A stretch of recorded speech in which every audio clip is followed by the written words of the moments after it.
Hi friends, I just wanted to jump on and kind of give an update of how things are going. I've been told twice now, my counselor shared this with me, and then also I was reading it, and someone else had told me that to remember when you're dealing with an Alzheimer's patient, you have to go into their world. You don't, I don't say can't, because you can, but you're not supposed to bring them into your world, which, as I look back on the last 2.5 years, that first year, really, I kept trying to bring Rodney into my world because it just didn't make sense to me that he couldn't remember how to do certain things, tasks that he's known how to do.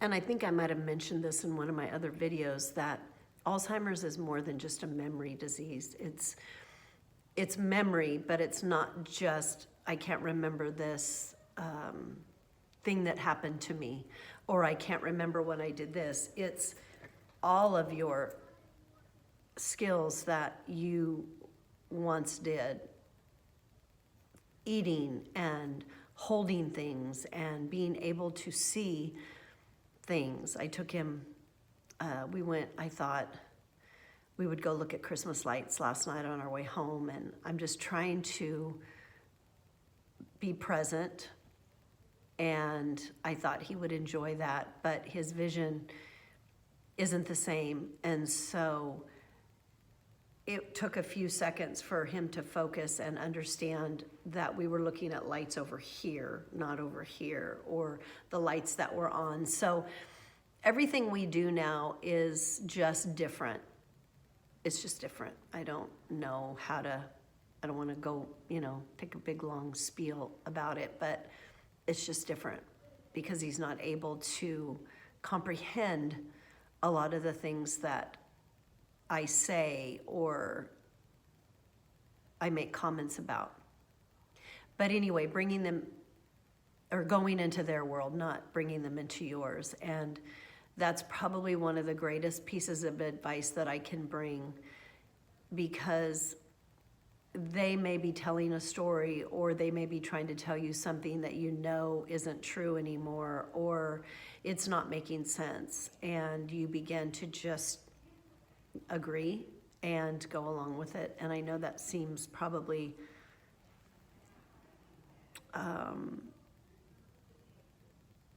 I don't know, it just probably doesn't seem right to some, but it's what we do. And to make the person feel safe and secure is the most important thing. And because the fears that Rodney deals with all the time, he'll tell me the things that the fears, and they're not going to happen. I'm always catching myself and saying, you shouldn't say it like that. You know what I mean. They're, barring something terrible, they're not going to happen. And he is with me, either with me or with his sister or with his caregiver 24/7. So he's not going to be left alone and not know where to go. And that's one of his fears. But I just have to continue to remind myself that I have to come into his world.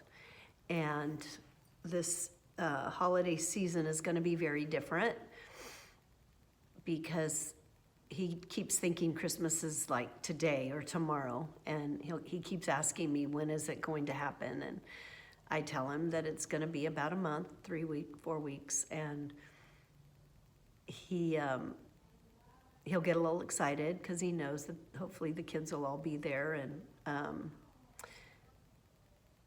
just being with the family really is what blesses him the most. So anyway, being with people, really, there's such a change in him when he gets around people that he really enjoys that. So anyway, he continues to go to the gym 3 days a week. I was a little hesitant, not knowing if I should continue that, but there's a gentleman that stepped up that goes there, that's been going there for years, that has known Rodney for years. I'm talking, 40, 45 years. And he reached out to me last week and asked if he could help Rodney more at the gym. And I said, absolutely. So he's really kind of come alongside and been his gym caretaker, care partner. And just make sure that he's doing the machines right. And so that is such a burden lifted off of me, because even though the gym has been wonderful and all the workers know and they keep an eye out, to have somebody that's with him all the time, because that was something I was starting to worry about, because I'm not there with him. And so that has been a huge blessing, and I can't stress enough the blessing that our caregiver is. She is amazing. She comes 3 days a week, picks him up from the gym, spends the day with him until I get home. And so far we were awarded a grant from the Alzheimer's Association, which has been huge, and then that's gonna be done. And we've also applied with the county for IHHS, and that has not come through yet. So if you are a praying person, I would appreciate that, and to pray for that to get done and concluded, and we can move on, and knowing that we're gonna get some help there. And I honestly, the Lord's come through every single time in everything, and I don't doubt that this is gonna come through also. So a year ago, I would have been stressing, and I would have been trying to pull strings and get all this and talk to this person and make sure it was all gonna line up, and God just continues to show himself faithful. For those of you that don't know, we got a new car. So, he knew we needed a car. That's my bell. I gotta get back to school, gotta get back to my class, but he's faithful, and I know he's gonna continue to be faithful. So thank you for your prayers. Thank you for always checking in on us, and I'll send out another video soon. This one got cut kind of short, but I just appreciate you all so much.